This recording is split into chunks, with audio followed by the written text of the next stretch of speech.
Hey everybody, it's Lacey. For my blog this week, I decided I'm going to do it about purity. I realized that I have done a blog about purity before, but I just really feel like Yahweh wants me to do my blog about this topic again. So I'm very sorry if I repeat things that were in my previous blog, but you guys are just going to have to bear with me.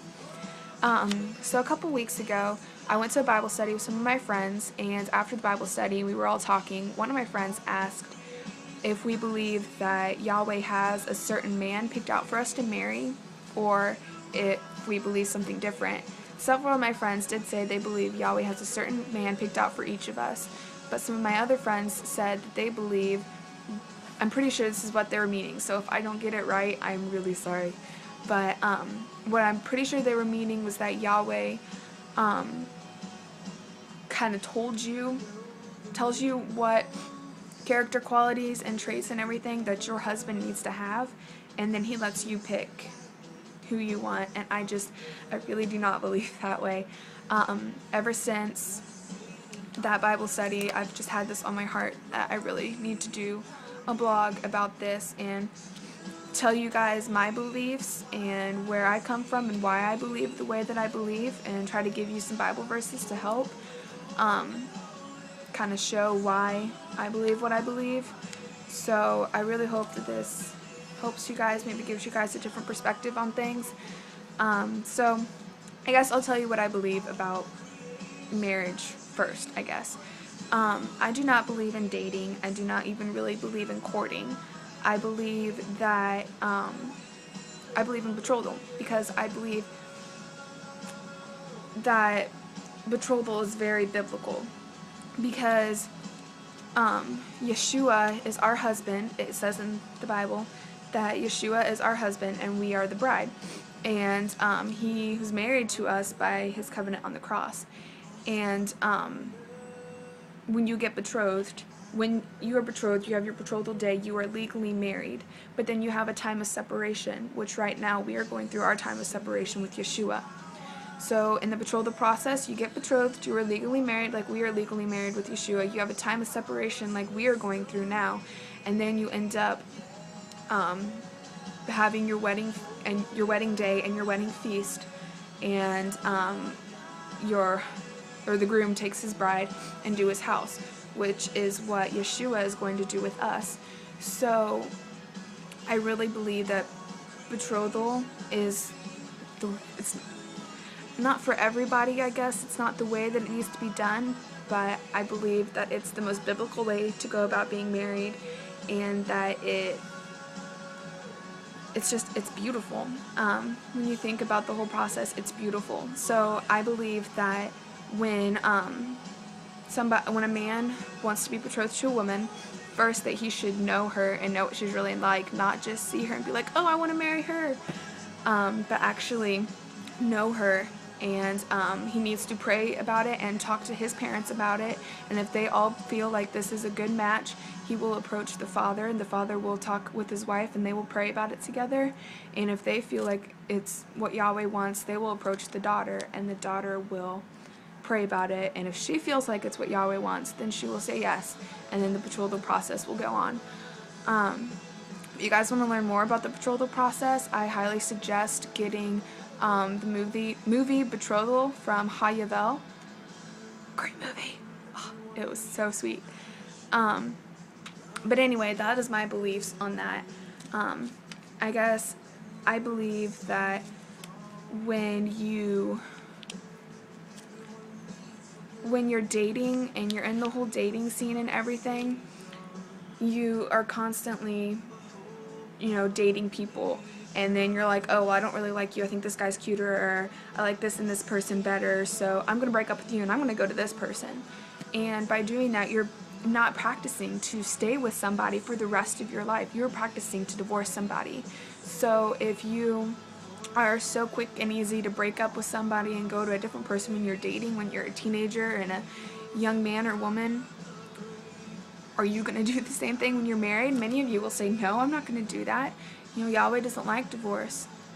But you did the exact same thing when you're dating. When you date, at least what I've heard people say is that they date because they want to know what it's like to be in a relationship. They want to know what they want in a man, blah, blah, blah, blah, blah.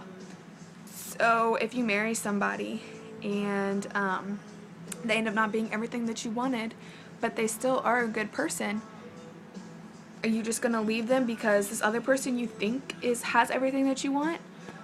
Are you going to commit adultery? It says in the Bible that when you divorce someone and you remarry, you are committing adultery. Just a thought. Also, if you see a person and you're like, oh, that person's cute, oh, that person's pretty or handsome or whatever, that is perfectly normal. So do not feel bad about that at all. I do that all the time. But do not let it go any farther than that. Do not be daydreaming about that person or lusting after that person. Because it says, I wonder if I have that Bible verse actually written down. Yes, I do. Yeshua says, "You have heard that it was said, you must not be guilty of adultery. But I tell you that if anyone looks at a woman and wants to sin sexually with her or lusts after her, in his mind he has already done that sin with that woman." And that is Matthew 5:27 through 28. So Yeshua clearly says that when you see somebody and you have lustful thoughts after them, which that can even just be going on a date with them or kissing them and that kind of thing, you are committing adultery. And I am guilty of that too.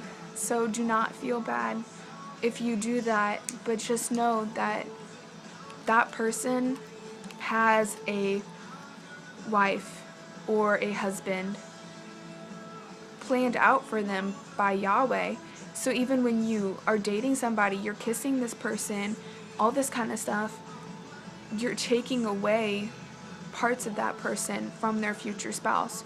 You're not allowing them to completely save themselves for their future spouse. When you're dating people, you're constantly dating people, you're constantly giving them little pieces of your heart. And by the time you actually get married, you don't have a whole heart anymore for your husband or your wife. Your heart has pieces taken out of it and given to people that you're probably never going to talk to ever again. Especially if you guys have a breakup and you're like, I don't want to talk to you. We can just be friends, but we're never going to talk or have anything to do with each other. Yeah, right. You're giving away pieces of your heart and you don't have your whole heart to give to your husband. I think that is incredibly, incredibly sad.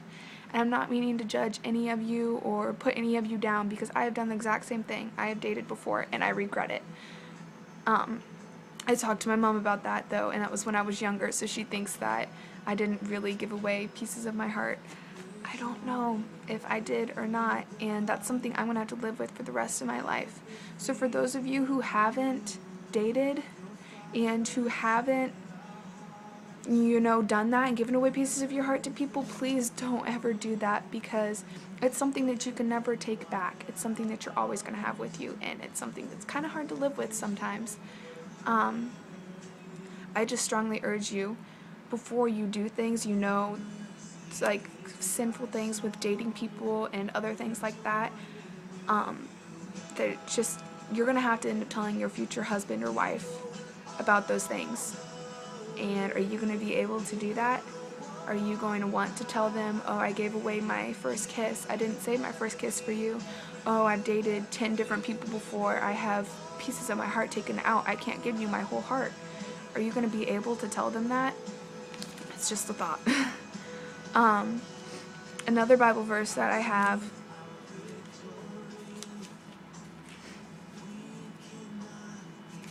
Sorry. A man who takes part in adultery has no sense. He will destroy himself.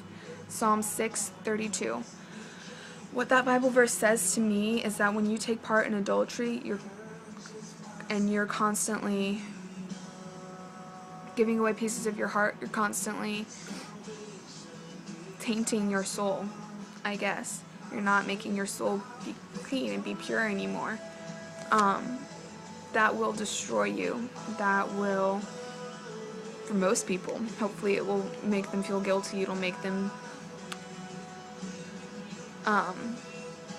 it'll just, I don't know how to describe it. It'll just make it hard for you in life because you constantly have to live with that guilt that, oh, I slept with this person. I know it's kind of extreme for some of you guys, or I gave away my first kiss to this person, or I dated this person and I did it behind my parents' backs, or just things like that. It's constantly going to haunt you and constantly going to be with you.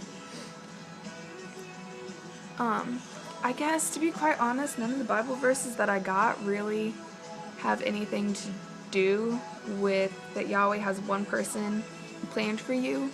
I guess the only example I can really give is, again, restate the whole thing of Yeshua being our husband, being our groom. Yahweh had him planned for us. He had no other plan for us. He did not give us a group of guys or, husbands, guys, whatever, to pick from to be our grooms, to be our saviors. He gave us one specific person. He had one specific person in mind for us. And I just feel like, just like he had one specific person planned for all of Israel, that he has one specific person planned for each one of us. And so I just strongly encourage all of you guys, not just girls, but guys too, to really save yourself. Don't be dating. Don't try to rush the process. Don't put yourself out there and flirt with people or that kind of thing. Yeah, that's about all I have. So I hope that this made sense. I hope I didn't just ramble on and none of it went together. I hope it's actually good and it helps some people. So definitely comment and let me know what you thought. If you guys have any ideas for any other topics for blogs, totally open to it, because I have a really hard time trying to think of blogs to do, which is why I don't do them very often, and I really want to start getting back into practice. So yeah, comment, tell me what you guys thought of it, and if you guys have any opinions or any questions, or if you guys don't agree with me or you do agree with me, tell me. Let me know about it. I love to hear from you guys. So please comment. I hope that Yahweh blesses all of you and that you guys have a wonderful, wonderful day. Bye.